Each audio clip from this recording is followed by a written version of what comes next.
Pedimos que tú bendigas este tiempo, que nos dé fuerza, Señor, y que podamos compartir la palabra y que caiga en buena tierra, en corazones preparados, dispuestos y listos ya para recibir la instrucción, la palabra para hoy.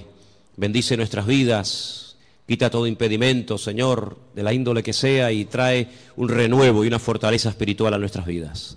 Te damos gracias por este tiempo de estudio de tu palabra, bendícelo y que sea tu Espíritu Santo el que nos ilumine y nos hable al corazón. En el nombre bendito de Jesús. Amén. Amén. Vamos a Daniel, capítulo 12, por favor. Daniel, capítulo 12. Vamos a leer los primeros versículos de este maravilloso libro. Libro que hay que leer ahora más que nunca, ¿saben? Más que nunca. Hay que leer las profecías, las visiones que tuvo este hombre. Hay dos personas en el Antiguo Testamento que recibieron revelación sobre los últimos tiempos. Solamente dos. Muchos profetas recibieron revelación para su época o para tiempos cercanos a su época. Pero hay dos profetas que especialmente destacan, dos hombres que especialmente destacan por encima de los demás. Uno es el profeta Daniel. Dice la Biblia que muchas de las cosas que él recibió y muchas de las cosas que él dejó escritas en su libro, él no las entendía. Él por fe las escribía y ahí las dejaba, y el Señor le decía: esto es para el fin de los tiempos, para los últimos días. Y otro hombre que dice literalmente en Génesis 49:1, no lo vamos a leer, pero si lo quieren, recuérdenlo. Génesis 19:1, un hombre que antes de morir llama a todos sus hijos, me refiero al patriarca Jacob, y les dice: acercaos, que os voy a declarar lo que va a pasar en los últimos tiempos. Y esa palabra, los últimos tiempos, aparece también con las mismas palabras en el libro de Daniel. Curiosamente, en esa especie de despedida del patriarca Abraham de sus 12 hijos y también de sus nietos, Manasés y Efraín, no les dijo todo lo que probablemente él había recibido, sino que el Señor, como que a pesar de la revelación que este hombre tenía, no contó todo lo que él sabía. Pero en Daniel tenemos muchísima información acerca de estos tiempos en los cuales nos ha tocado vivir. Y a partir del versículo 1 vamos a comenzar a leer, y dice así la palabra del Señor. ¿Lo tienen, hermanos? Daniel 12:1. Realmente, para entender el capítulo 12 hay que comenzar a leer desde el 10. Son capítulos muy largos, muy profundos, y por cuestiones de tiempo no lo vamos a leer hoy. Pero yo les pediría a ustedes que hoy o a lo largo de esta semana lean tranquilamente los capítulos 10, 11 y 12 del libro de Daniel, para que veáis qué información tan tremenda el Señor nos está dando a través de este hombre. En aquel tiempo se levantará Miguel, el gran príncipe, que está de parte de los hijos de tu pueblo. Será tiempo de angustia, cual nunca fue desde que hubo gente hasta entonces. Pero en aquel tiempo será libertado tu pueblo y todos los que se hallen escritos en el libro. Muchos de los que duermen en el polvo de la tierra serán despertados, unos para vida eterna y otros para vergüenza y confusión perpetua. Los entendidos resplandecerán como el resplandor del firmamento, y los que enseñan la justicia a la multitud como las estrellas a perpetua eternidad. Pero tú, Daniel, cierra las palabras y sella el libro hasta el tiempo del fin. Muchos correrán de aquí para allá y la ciencia se aumentará. Y yo, Daniel, miré, y he aquí otros dos que estaban en pie, el uno a este lado del río y el otro al otro lado del río. Y me dijo uno de los varones que estaba vestido de lino, que estaba sobre las aguas del río: ¿cuándo será el fin de estas maravillas? Y oí al varón vestido de lino que estaba sobre las aguas del río, el cual alzó su diestra y su siniestra al cielo, y juró por el que vive por los siglos, que será por tiempo, tiempos y la mitad de un tiempo. Y cuando se acabe la dispersión del poder del pueblo santo, todas estas cosas serán cumplidas. Y yo oí, mas no entendí. Y dije: Señor mío, ¿cuál será el fin de estas cosas? Él respondió, anda, Daniel, pues estas palabras están cerradas y selladas hasta el tiempo del fin. Muchos serán limpios y emblanquecidos y purificados. Los impíos procederán impíamente, y ninguno de los impíos entenderá, pero los entendidos comprenderán. Y desde el tiempo que se ha quitado el continuo sacrificio hasta la abominación desoladora, habrá 1290 días. Bienaventurado el que espere y llegue a 1335 días. Y tú irás hasta el fin y reposarás y te levantarás para recibir tu heredad al fin de los días. ¿Cuántos dicen amén? No es un libro fácil, ¿saben? Es un libro que además hay partes, no todo. Estos capítulos no, gracias a Dios, pero hay otros capítulos que están escritos en arameo. Y aunque se escriben las letras igual, las palabras significan cosas diferentes. Por lo tanto, esos capítulos, yo particularmente en arameo sí los puedo leer, pero no los entiendo porque no hablo arameo. Pero estos capítulos 10, 11 y 12 están escritos en hebreo y son muy interesantes porque hay expresiones, hay hebraísmos, hay palabras que tienen una profundidad, un sentido mucho más profundo que lo que a priori se puede entender, se puede ver, ¿no? ¿Por dónde empezamos? Bueno, hermanos, solamente decirles algo. ¿Os dais cuenta cómo está el mundo? En cuestión de días, en cuestión de semanas, el panorama mundial ha cambiado completamente. Profecías que hacían cientos, por no decir miles de años, que han estado ahí como dormidas, están surgiendo las circunstancias, se están dando las situaciones para que así, en un abrir y cerrar de ojos, en cualquier momento, puede iniciar una situación de tal magnitud que ya no hay marcha atrás. De hecho, yo me atrevería a decir esta tarde que estamos en este momento en una situación en la que ya no hay marcha atrás. Naciones que antaño se pelearon, ahora se han unido porque tienen un enemigo en común, y los medios de comunicación ayudan y al mismo tiempo no ayudan. Ayudan porque te dan información del movimiento de tropas, de soldados, situaciones de países, lugares donde hay guerras, muertes, etcétera. Y en cierto sentido, pues gracias a la televisión, a la radio, a la prensa, a internet, pues te enteras de cosas que están ocurriendo a centenares o a miles de kilómetros y estás al día. Pero por otra parte, ellos cuentan su versión. Ellos te cuentan lo que ellos entienden que está ocurriendo. Pero sin embargo el creyente tiene que tener la sabiduría y la comprensión espiritual para ver mucho más allá y leer e interpretar correctamente lo que está ocurriendo. Hay una profecía que lleva miles de años, vamos a decir entre comillas, dormida, y tiene que ver con la ciudad de Damasco, capital de Siria.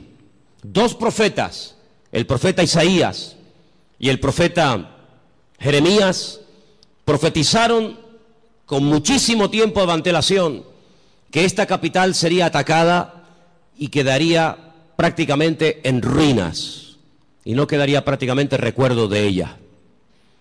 No vamos a leer todos los versículos que tengo, porque si les digo la verdad, tengo tanto material sobre todo esto que podríamos estar aquí una semana entera sin salir, se lo puedo asegurar. Pero para los que estén tomando nota, y como además esto queda grabado, después ustedes pueden ir a su casa y volver a escuchar el mensaje, Isaías 17:1, Jeremías 49:23, en esa porción está la profecía que va dirigida específicamente a la ciudad de Damasco. La destrucción de esta ciudad, una de las ciudades más antiguas del mundo, junto con, por ejemplo, Jericó y también con la ciudad de Jerusalén y otras. De toda la vida se ha creído que en algún momento Israel atacaría Damasco y la destruiría. De hecho, ha estado en varias ocasiones a punto de destruir Damasco, pero no ha sido así. Son los mismos sirios, peleándose unos contra otros, todos contra todos, los que están destruyendo un país que antaño fue un lugar donde miles y miles de cristianos vivían. Un lugar donde dice la Biblia que el apóstol Pablo se dirigía para perseguir a los cristianos, porque aquello era un reducto, un lugar donde los cristianos se refugiaban. Y dice que mientras iba camino hacia Damasco, la Escritura dice que el Señor le salió en el camino y se le reveló como el camino, la verdad y la vida, como el Mesías. Y fue camino a Damasco que el apóstol Pablo llegó a conocer el Evangelio y al verdadero Mesías. Y fue en la ciudad de Damasco donde fue bautizado. Y fue en la ciudad de Damasco donde lo visitó un hermano, un discípulo llamado Ananías, que dice que oró por él y se le cayeron como escamas de los ojos y pudo entender.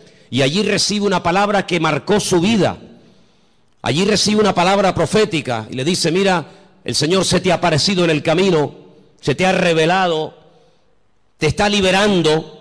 Ahí yo en estos días he estado hablando acerca de varios tipos de ataduras, ataduras espirituales, ataduras físicas, ataduras mentales.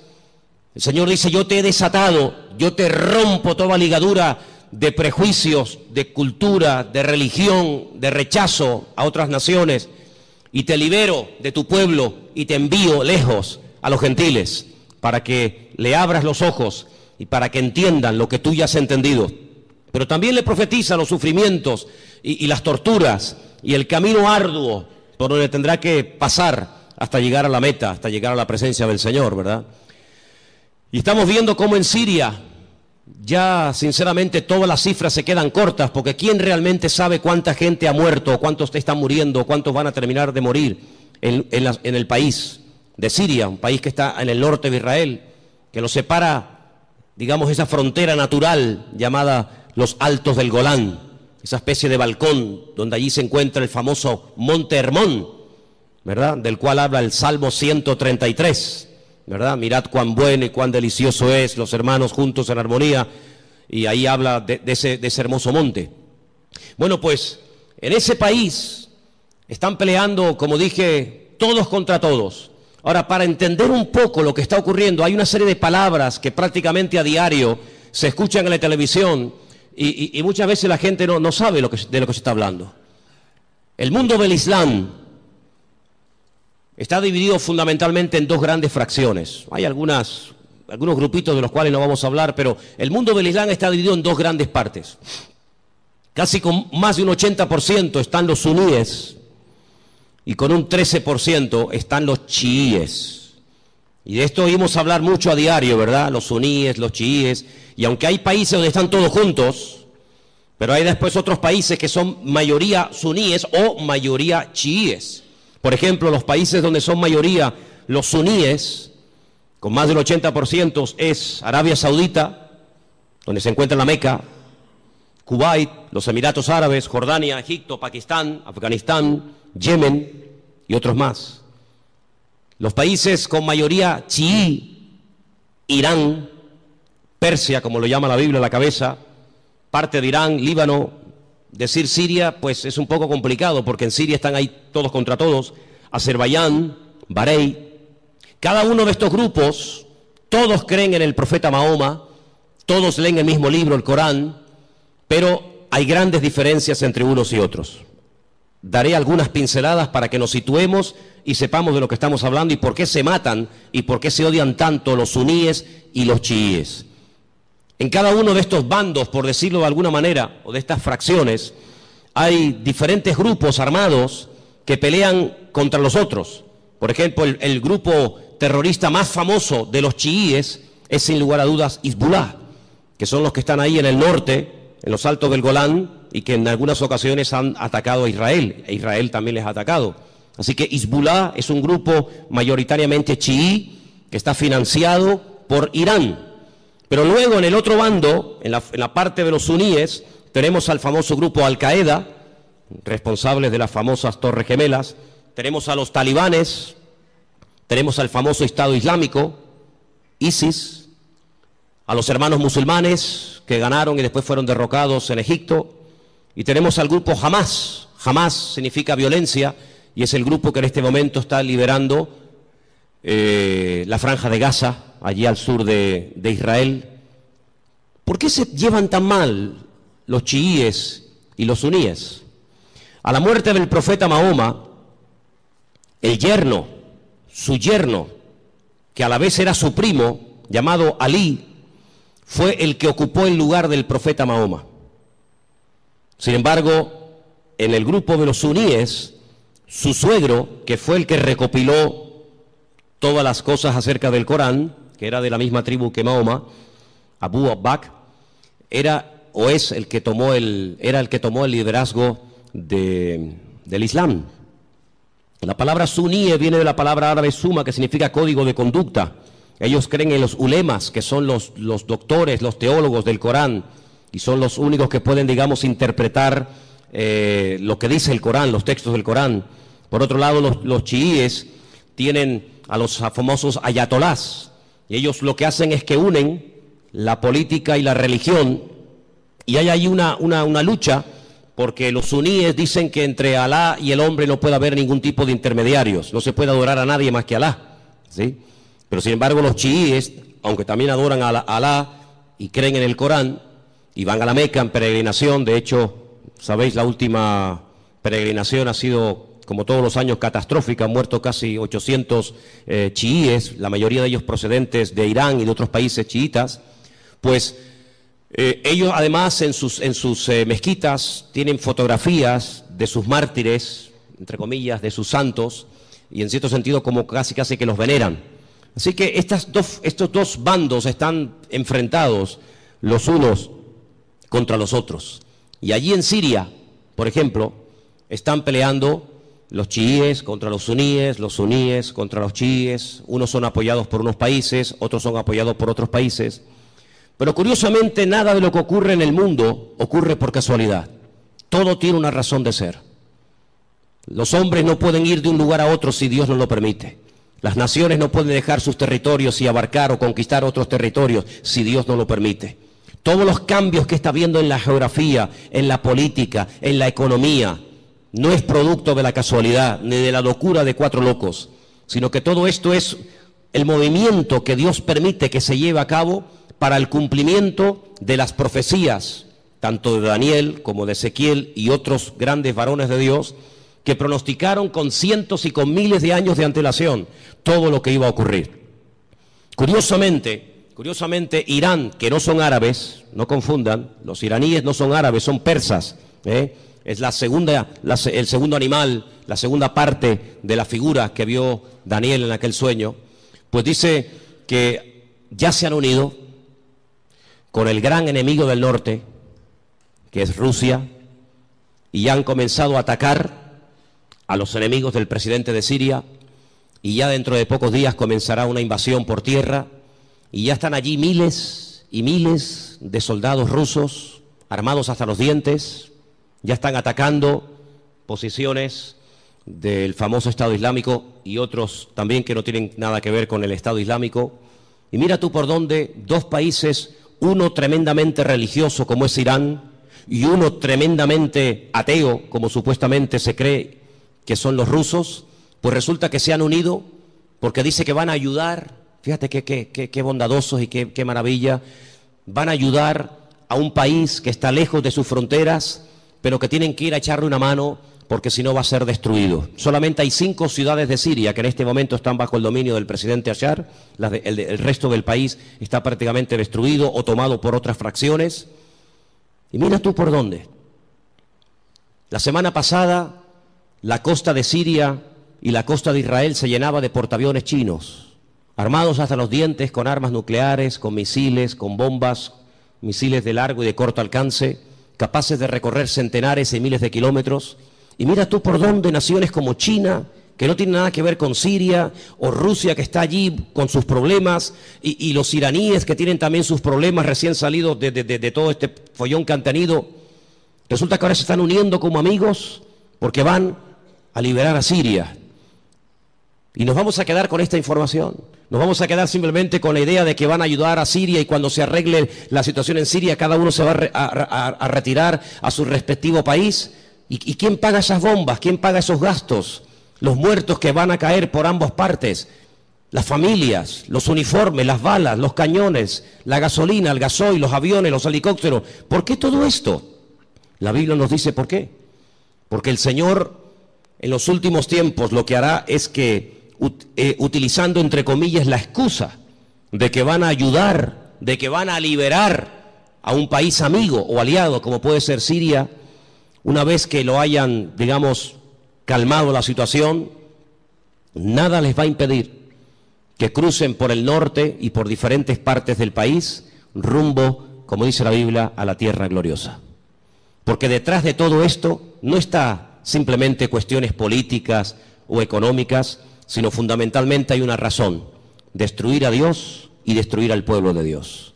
Israel sabe perfectamente que se encuentra en una especie de callejón, no digo sin salida, porque Israel siempre tendrá salida, y la salida no es mirando a Estados Unidos, la salida no es mirando hacia Europa, sino que, como dice la Escritura, Israel en los últimos tiempos se verá totalmente sola y abandonada, como aquella pobre viuda que se fue cargada o se fue contenta con sus hijos, incluso haciendo honor a su nombre, complacida, y viene del extranjero derrotada y solitaria, sin hijos y sin marido, llamada Noemí, y tiene la pobre Ruth que atenderla en los últimos años de su vida.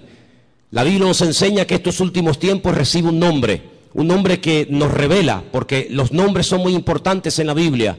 Yo siempre he dicho que hay una genética, ¿verdad?, que todos llevamos por dentro, que es hereditaria, pero luego, según la Biblia, el nombre tiene un poder espiritual, una influencia tremenda en las personas. Es una especie de código genético espiritual, ¿verdad? Y esta mujer, cuando viene de Jordania, de Moab, dice que ya no se siente complacida y por lo tanto ya no quiere usar más su nombre, sino que le dice a la gente que le llamen Mará, que significa amargada o entristecida, ¿verdad? Y es interesante ver cómo estamos viendo el inicio de lo que la Biblia habla clarísimamente, que va a ser una tercera guerra mundial sin precedentes en la historia. De todas las guerras que Israel ha tenido, que han sido ya 7, de todas ha salido más que vencedora. Le han atacado por todas partes, de noche, de día, en plenos días de fiesta importantes. Por todas partes, de todas y cada una de las guerras que Israel ha tenido hasta el día de hoy, de todas ha salido victorioso. De esta guerra que está a punto de producirse en cuestión de días, semanas o meses, la única forma de salir con vida es que venga el Mesías en persona y les ayude. Esta guerra es una guerra que jamás se ha visto. Hemos leído en esta tarde en el capítulo 12 de Daniel que hay una especie de protección sobrenatural tipificada o representada en un soldado espiritual, en un arcángel llamado Miguel, que aparece en varias ocasiones en distintas partes de la Biblia. Solamente hay 2 ángeles en la Biblia, solamente 2 ángeles en la Biblia, que la Biblia nos revela su nombre, Gabriel y Miguel. La Escritura dice que Josué, antes de entrar a tomar posesión de la tierra, vio a un varón, y la descripción que nos da el libro de Josué se asemeja mucho a la descripción que nos da Daniel en el capítulo 12, y nos da a entender de que este arcángel tremendamente poderoso llamado Mijael, que significa quien como Dios, Mijael, pues es una protección espiritual que Dios le ha asignado a este pueblo. En algún momento puntual, solamente Dios sabe cuándo, este arcángel, este varón de Dios tremendamente poderoso, que contendió con Satanás por el cuerpo de Moisés, dice el libro de Judas, será quitado, será desplazado, y entonces dice que será un tiempo de angustia cual nunca hubo gente, y más que gente la palabra es naciones. Desde que hay naciones sobre la faz de la tierra, dice la Biblia que nunca el hombre habrá visto una guerra de tal magnitud, con tanta cantidad de soldados, de armamento y de tropas como esta última. Vamos a leer dentro de unos momentos algunos textos de la Biblia, pero es impresionante los datos que la Biblia te da antes de que comience la guerra. Aún no ha comenzado, aún no existía el siglo XX, o el siglo XXI, cuando todo esto se escribió, y los profetas, por revelación del Señor, recibieron los datos concretos y específicos sobre esta guerra. Por ejemplo, nos dice que llegarán a intervenir más de 200 millones de soldados. Jamás ha habido ninguna guerra con tantos millones de soldados. 200 millones de soldados. Esta guerra se describe de una forma tremenda, con unos detalles que te quedas con la boca abierta en 3 capítulos de la Biblia, Creo que sois capaces de recordar estas cifras. Ezequiel 38 y 39 y Zacarías capítulo 14. Ahí tenéis toda la información acerca de esta tremenda batalla que empezará por el norte, capitaneada y dirigida nada más y nada menos que por Rusia. En el capítulo 38 del libro de Ezequiel nos dice algunas cosas muy interesantes sobre este tiempo final. Y voy a leer algunos versículos para que veáis qué importancia le da el Señor a que el pueblo de Dios no esté en la ignorancia. Hay gente que está muy distraída, muy sumergida en sus problemas, muy metidos en sus cuestiones y se olvidan de que el Señor en su palabra nos dice que tenemos que levantar la vista y darnos cuenta de que nuestra redención está cercana. Ezequiel 38 dice, versículo 1, vino palabra del Señor diciendo, hijo de hombre, pon tu rostro contra Gog.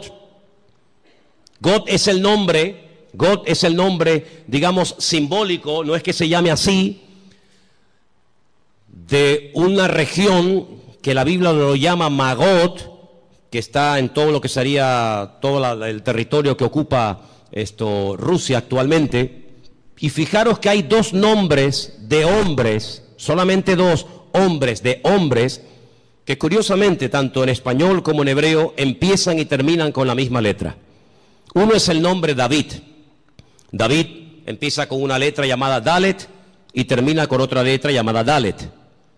Y esto nos habla acerca de que David era un hombre que cuando lo conocías así era. No es que lo vas conociendo y es completamente diferente. Es un hombre que no tiene dos caras, no tiene dos personalidades, no tiene doblez en su carácter. David era así. Por eso esa letra que empieza y esa letra que termina es la misma, como diciendo que David es un hombre que es lo que ves, no hay más. Curiosamente, en un acto de imitación sin precedentes en la historia, a este líder político se le pone un nombre simbólico cuya letra empieza por la G o la Gimel en hebreo y con la misma letra termina la G o la Gimel, God, como diciendo que lo que ves es lo que hay. En David era lo positivo. Si ves que es un hombre espiritual, es que es espiritual. Si ves que es un hombre valiente, es que es valiente. No es que dé impresión de valiente y luego es un cobarde. No es que es un hombre aparentemente espiritual y luego es un carnal. No, no. Bueno, pues en God, en este personaje que nosotros lo conocemos más famoso como el nombre del famoso anticristo, si tú lo ves así, así es como es. Es malo, es apoyado por el diablo, etcétera, etcétera. Y dice aquí, así ha dicho el Señor, he aquí yo estoy contra ti, oh God, príncipe soberano de Mesec y Tubal. Estos son hijos de Noé. Te quebrantaré, pondré garfios en tus quijadas y te sacaré a ti y a todo tu ejército, caballos, jinetes, en todo equipados, gran multitud de paveses, escudos, teniendo todos ellos espada. Y ahora menciona una coalición, no están todos nombrados, una pequeña coalición de naciones que se van a unir, y menciona Persia, y ya hemos dicho que Persia, ¿quién es? Ok, es Irán.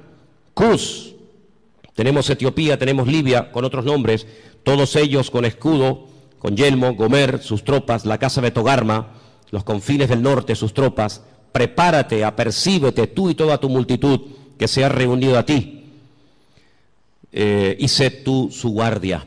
Pero si leemos un poquito más adelante, versículo 15, vendrás de tu lugar de las regiones del norte, y tú y muchos pueblos contigo. Fíjate, todos ellos a caballo, gran multitud, poderoso ejército. Subirás contra mi pueblo Israel. Sí, es inevitable que este hombre ataque a Israel, es inevitable. Bueno, pero es que van a ir a Siria. La noticia no dice nada de Israel. Las noticias no, pero la Biblia sí. Y las noticias no pueden saber la información que tú y yo tenemos en esta tarde. Mañana Telecinco no puede decir, le presentarían una denuncia, diría, esta gente está loca. Mañana no vamos a ver en Telecinco, en Antena 3, que Rusia pretende apoderarse de los altos del Golán con la intención de atacar Israel. Me dice, pues ustedes están locos. No. Las noticias no te lo van a decir, te lo estoy diciendo yo, te lo está diciendo el Señor a través de mi boca. Subirás contra mi pueblo Israel como nublado para cubrir la tierra y será al cabo de los días, al final de los tiempos, en estos tiempos. ¿Y qué dice aquí? Y te traeré sobre mi tierra. No es que a Putin se le ocurre la genial idea de decir, bueno, vamos a Siria y ya que estamos a un tiro de piedra, saltamos los altos del Golán y desde los altos del Golán vemos todo Israel abajo y la machacamos. Total, que son 300 kilómetros de largo para un imperio, para una potencia militar como Rusia, que con una bomba hace así y borra de la faz de la tierra a 10 millones de personas, porque eso es lo que puede tener Israel en este momento, si es que llega ahora mismo a 10 millones de personas viviendo allí. ¿Qué puede impedir? Pero no es él el que lo decide, es Dios el que le dice a God, ven a mi tierra, ven.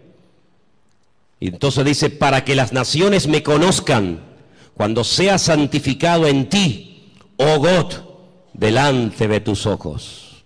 Así dice el Señor, ¿no eres tú aquel de quien hablé yo en tiempos pasados por mis siervos los profetas de Israel, los cuales profetizaron en aquellos tiempos que yo te había de traer sobre ellos?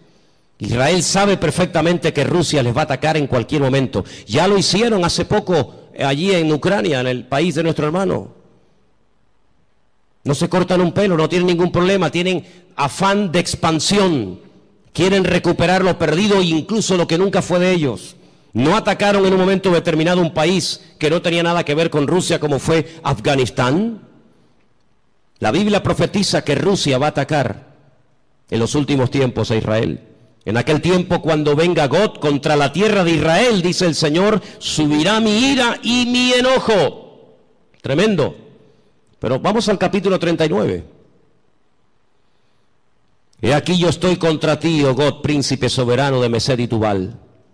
Te quebrantaré y te conduciré y te haré subir de las partes del norte y te traeré sobre los montes de Israel. Otra vez. Te sacaré tu arco de tu mano izquierda y te derribaré tus saetas en tu mano. Sobre los montes de Israel, ahora viene la palabra tremenda. Sí, es verdad, Rusia atacará a Israel, pero sobre los montes de Israel caerás tú y todas tus tropas, y los pueblos que fueron contigo, y aves de rapiña de toda especie, las fieras del campo, te las he dado por comida. Sobre la faz del campo caerás, porque yo he hablado, dice el Señor. Impresionante, ¿eh? Enviaré fuego sobre Magot, sobre los que moran con seguridad en las costas, y sabrán que yo soy el Señor. Y haré notorio mi santo nombre en medio de mi pueblo Israel, y nunca más dejaré profanar mi santo nombre. Y sabrán las naciones que yo soy el Eterno, el Santo de Israel. He aquí viene y se cumplirá, dice el Señor, este es el día en el cual yo he hablado. Los moradores de la ciudad de Israel saldrán y encenderán y quemarán armas, escudos, paveses, arcos, saetas, dardos de mano y de lanzas, y los quemarán en el fuego por 7 años. Durante 7 años tendrán combustible, tendrán armamento de todo lo que abandonaron estas tropas tremendas. No traerán leña del campo ni cortarán de los árboles, sino quemarán las armas en el fuego y despojarán a sus despojadores y robarán a los que les robaron, dice el Señor. En aquel tiempo, qué tremendo. En aquel tiempo, yo daré a God lugar para sepultura allí en Israel. Allí va a ser enterrado este personaje que lo llamamos el anticristo, que Ezequiel lo llama God. Allí va a ser enterrado, y después le voy a decir cómo el Señor es tan misericordioso que permite que el anticristo o God, ¿por qué el Señor permite a un personaje tan ruin y tan malo que sea enterrado en Israel y no despedazado, comido por las fieras? Vais a ver qué misericordioso es el Señor. En aquel tiempo yo daré a God lugar para sepultura allí en Israel, en el valle de los que pasan al oriente del mar, obstruirá el paso a los transeúntes, pues allí enterrarán a God y a toda su multitud, y lo llamarán el valle de Hamón God, que significa la multitud de God. La casa de Israel los estará enterrando por 7 meses. ¡Qué matanza, hermanos! 7 meses enterrando cadáveres. Impresionante, ¿eh? Versículo 13. Los enterrará todo el pueblo de la tierra, y será para ellos célebre el día en el que yo sea glorificado, dice el Señor. Tomarán hombres a jornal que vayan por el país con los que viajen para enterrar a los que queden sobre la faz de la tierra, a fin de limpiarla, y al cabo de 7 meses harán el reconocimiento. Pasarán los que irán por el país, y el que vea los huesos de algún hombre pondrá junto a ellos una señal, hasta que los entierren los sepultureros en el valle de Hamón God. Versículo 21, pondré mi gloria entre las naciones y todas las naciones verán el juicio, mi juicio que habré hecho y mi mano sobre ellos. Es increíble, ¿no? Como el profeta Ezequiel pudo describir con una exactitud tremenda cuánto tiempo estarán enterrando cadáveres, cuántos años quemando armamento al fuego. ¿Quién es este hombre God? Si ustedes estudian los nombres de los hijos de Noé, porque de ahí arranca todo, una de las cosas que tenemos que tener bien claro es que el futuro está escrito, está codificado en el pasado. Todo está escrito en el Génesis. Y para poder comprender lo que va a pasar en el futuro, hay que saber lo que pasó en el pasado. 3 hijos tuvo Noé: Sem, Can y Jafet. Cuando Noé sale del arca, planta una viña, dice la palabra de Dios que se emborrachó, perdió el control, se emborrachó, quedó desnudo en medio de su tienda. Y uno de sus hijos, Can, dice el texto hebreo, que se rió, se burló de su padre, no lo cubrió, no lo tapó, lo humilló, se lo contó a sus hermanos, incluso hasta intentó propasarse con su propio hermano, con su propio padre. Sus 2 hermanos fueron de espalda caminando y taparon a su padre. Fíjate qué misericordioso es el Señor, que este personaje que es descendiente de Jafet, no de Can, no de Sem, sino de Jafet, por haber cubierto a su padre, él será cubierto con tierra en los últimos tiempos, en la tierra de Israel.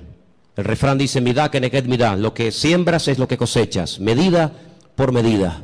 ¿Por qué esperó el pueblo de Israel por María? Al fin y al cabo era una, el resto era tanta gente, 2 millones de personas. ¿Por qué esperó todo el pueblo por María? Porque María, cuando Moisés era pequeño, esperó a ver cuál era el futuro de su hermano Moisés, y no se fue hasta que la hija del faraón lo adoptó y se lo llevó al palacio. Y por ese acto de esperar, de preocuparse por el futuro de su hermanito, que en aquel tiempo era un bebé de 3 mesitos, por ese acto de misericordia y de amor y de interés, años más tarde, el pueblo la espera a ella. Y siempre es así. De ahí que Pablo diga a los Gálatas, si queréis cosechar, tenéis que sembrar, pero sembrar abundantemente para poder cosechar abundantemente. Así que este personaje está a punto de aparecer. Este famoso anticristo está a punto de aparecer, pero ya lo hemos dicho en muchas ocasiones, que en los últimos tiempos habrá una influencia de una institución religiosa que describe perfectamente el libro del Apocalipsis, que dice cómo se visten, dónde están, cómo hablan, cómo no hablan, etcétera, etcétera. Es increíble el impacto que en tan poco tiempo ha producido el Papa Francisco. Es increíble, ¿no? En tan poco tiempo le ha caído bien a todo el mundo. No hay nadie que diga nada malo de Francisco. Fue a Israel y a los judíos, a los rabinos les cayó bien. Incluso llegó a ir al muro de los lamentos y puso su petición entre las rendijas del muro. Después se fue con Abu Hamas, el presidente de la autoridad palestina, y le cayó estupendamente y casi se hicieron amigos y rezaron juntos mirando hacia la Meca. Se fue a Turquía y en la famosa mezquita de Turquía, orando hacia la Meca, le cayó de maravilla a los musulmanes. A todo el mundo le cae bien, a los artistas, incluso a los ateos. Recientemente escuchaba a un político ateo que decía, me cae muy bien este hombre, aunque yo no soy creyente ni creo en Dios, pero me cae muy bien este hombre.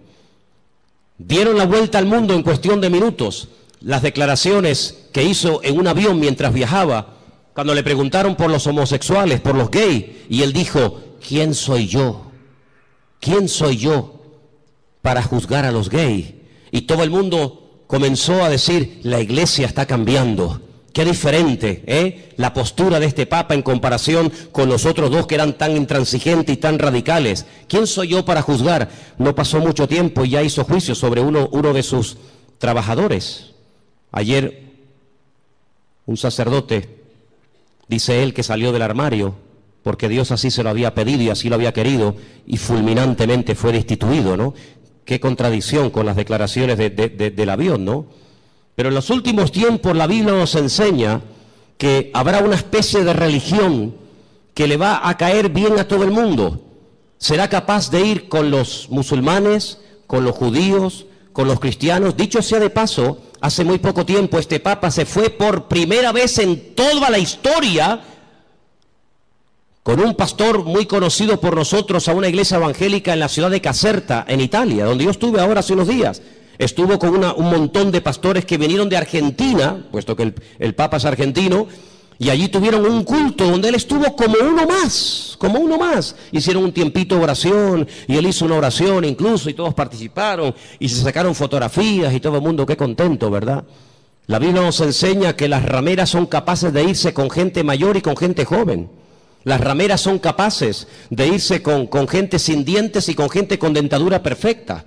Las prostitutas son capaces de trabajar de día o de noche. Y lo mismo le da a irse con un blanco, con un negro, con un rico, con un pobre, con un cristiano, con un ateo, con un satánico. Le da igual, porque ese es su trabajo, llevarse bien con todo el mundo para sacarle lo que ella quiera a cambio.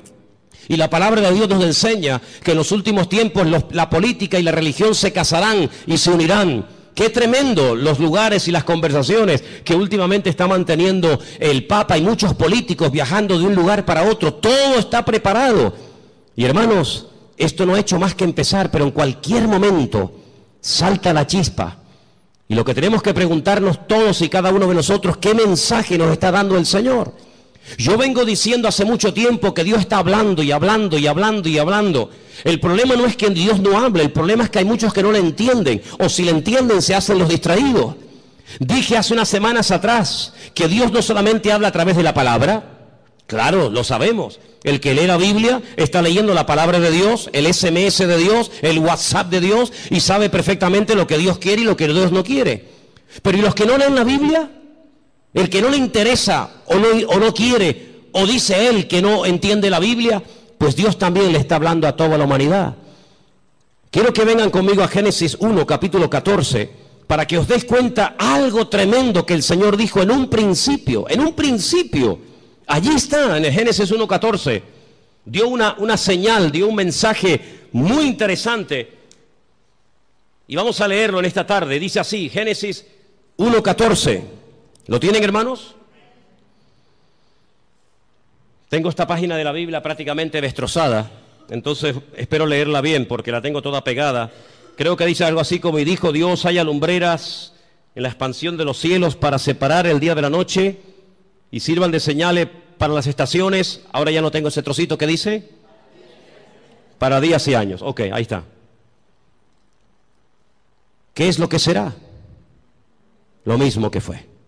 Cuando estudiamos hace unas semanas atrás el Salmo 19, yo dije que el Salmo 19 dice literalmente: los cielos cuentan la gloria de Dios y el firmamento anuncia la obra de sus manos. Un día emite palabra o información a otro día, de tal manera que hay personas paganas, no creyentes, que a lo largo de la historia, incluso hasta en estos tiempos, fíjate lo que te digo, observando no las profecías de la Biblia, sino observando el cielo, el firmamento, llegan a conclusiones tremendas.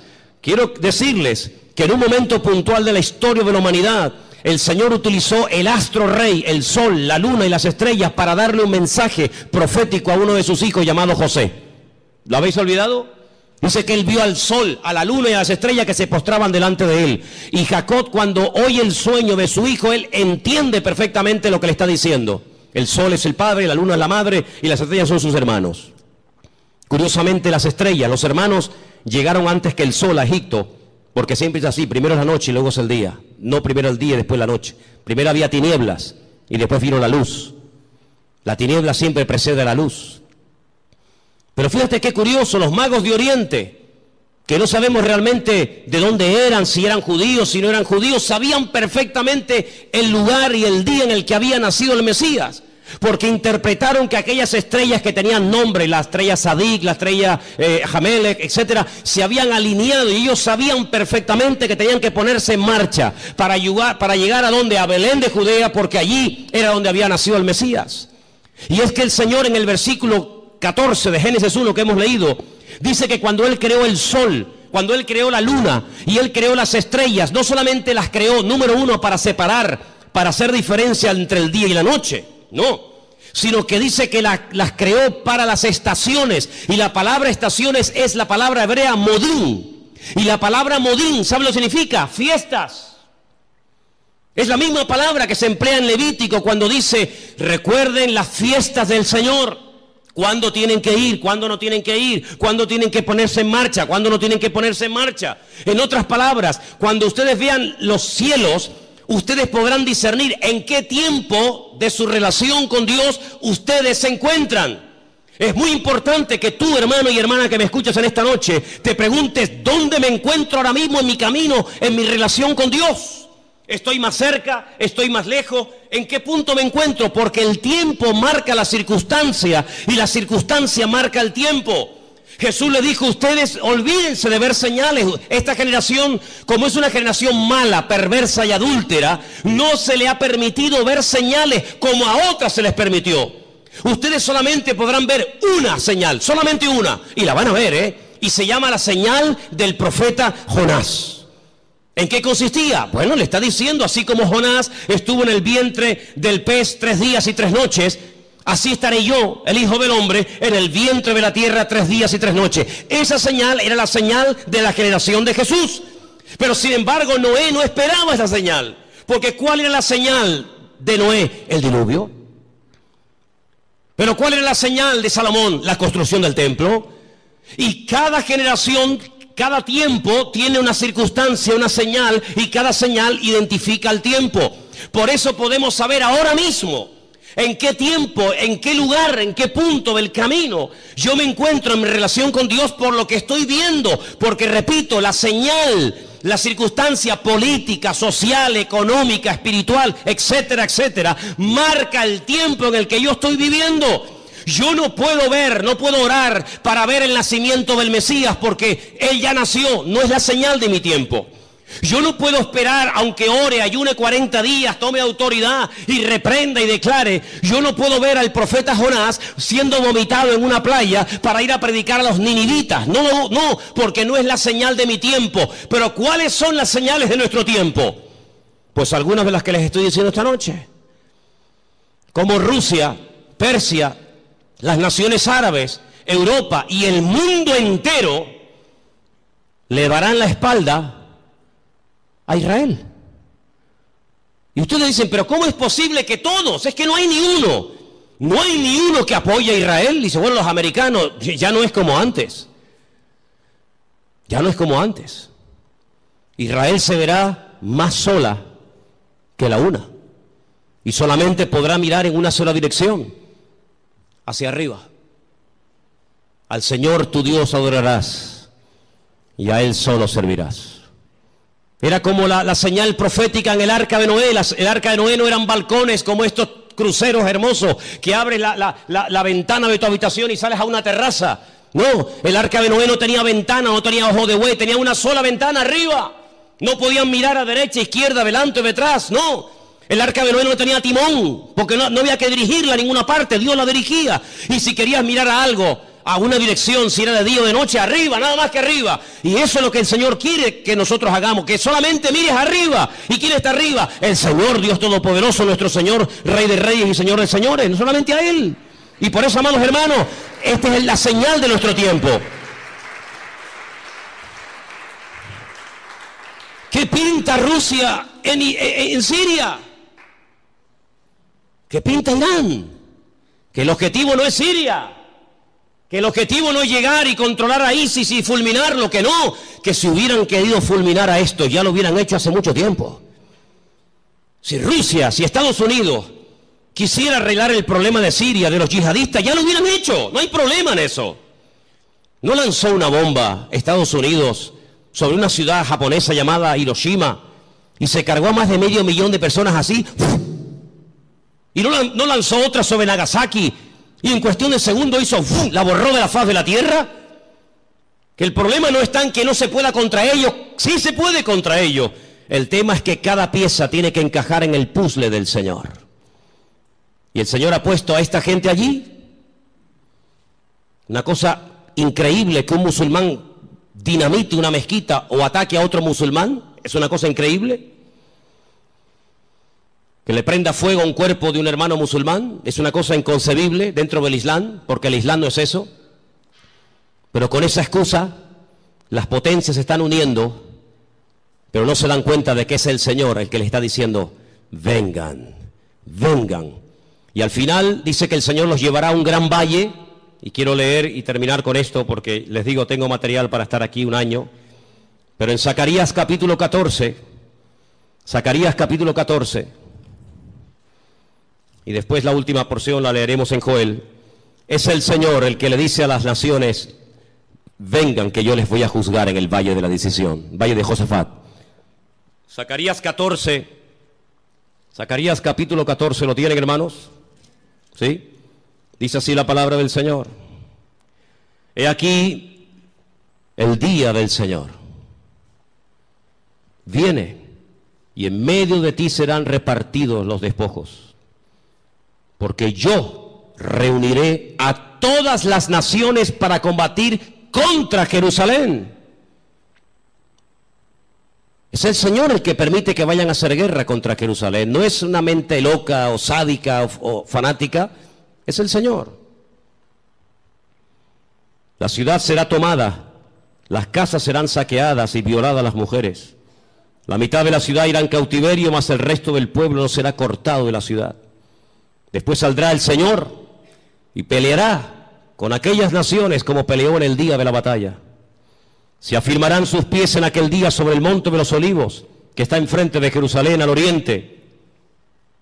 Y el monte de los olivos se partirá por en medio hacia la tierra del oriente y hacia el occidente, haciendo un valle muy grande, y la mitad del monte se apartará hacia el norte y la otra mitad hacia el sur. Seguimos un poquito más adelante, versículo 6. Acontecerá que en ese día no habrá luz clara ni oscura. Volvemos al Génesis. Será un día el cual es conocido por el Señor, que no será ni de día ni de noche. Eso es lo que no nos entra en la cabeza. Pero sucederá que al caer la tarde habrá luz. Acontecerá también en aquel día que saldrán de Jerusalén aguas vivas, la mitad de ellas hacia el mar oriental y la otra mitad hacia el mar occidental, en verano y en invierno. Y el Señor será el rey sobre toda la tierra, y en aquel día el Señor será uno, y uno será su nombre. Vamos a ir al versículo 12. Esto nunca ha pasado en ninguna guerra bíblica. Esta será la plaga con la que herirá el Señor a todos los pueblos que pelearon contra Jerusalén. La carne de ellos se corromperá estando ellos sobre sus pies.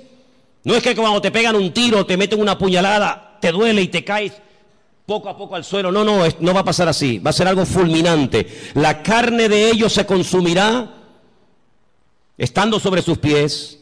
Se consumirán en las cuencas sus ojos, y la lengua se les deshará en la boca.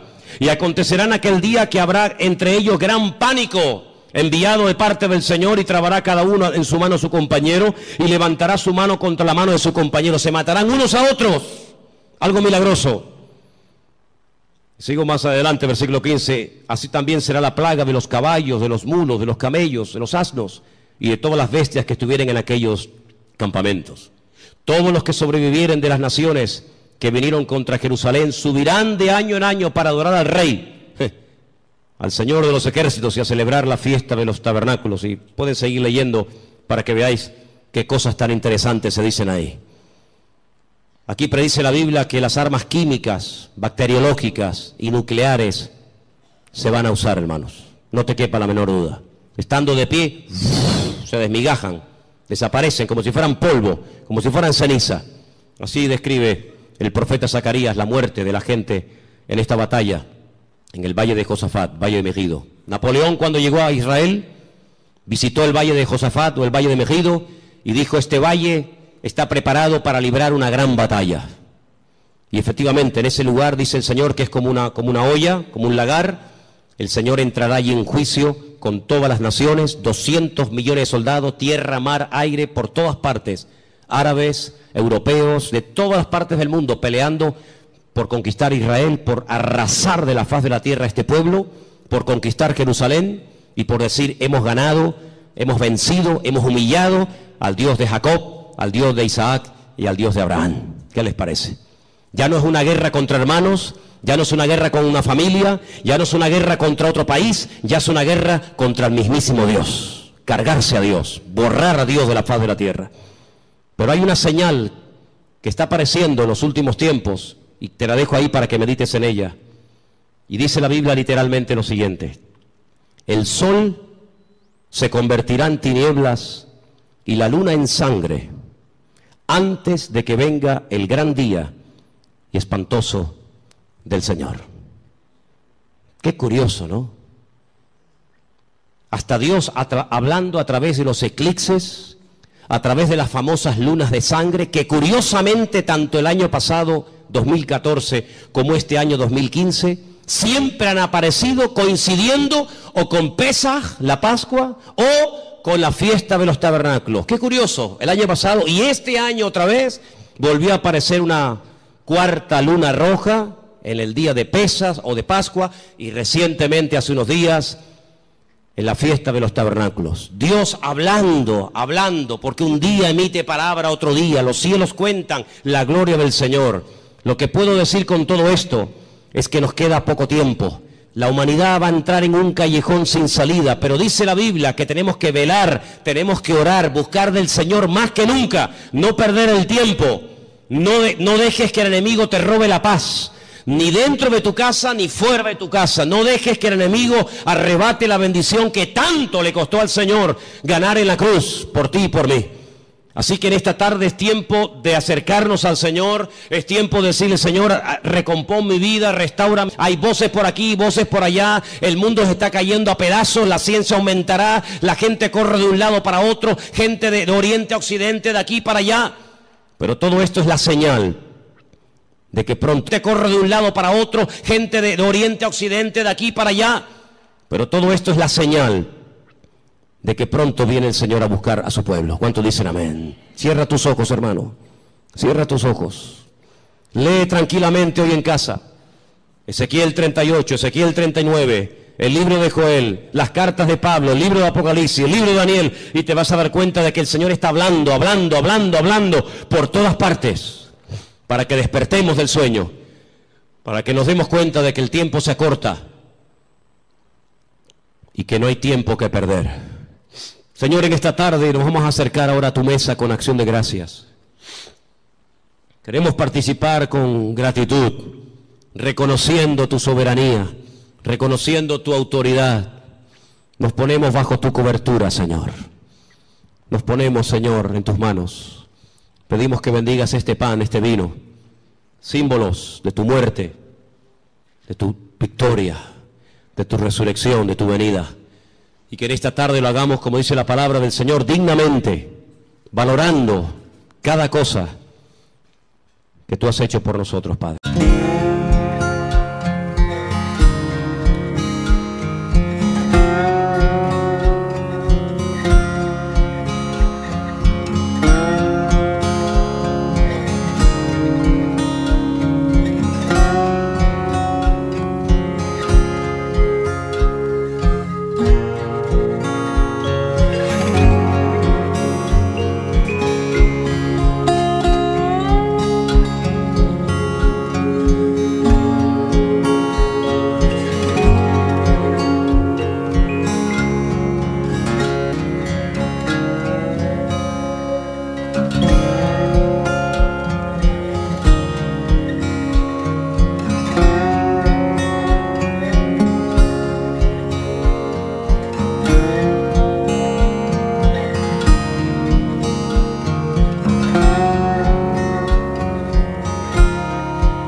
find your name. Are the flowers still there by the window frame? Is your sweater still left on the old chair? Did you ever really want me there? So let me know, do you feel the same? Or am I just a ghost in your flame? I can feel the echoes in my bones. Baby, I can't do this anymore. I hope you're happy. I hope you sleep just fine. I hope you know you'll never find another me. And you said you needed space, so I gave you all my grace, all my grace. Now you're laughing with someone new, someone new. When she holds you late at night, do you see me too? I think you do. 'Cause you said you needed space.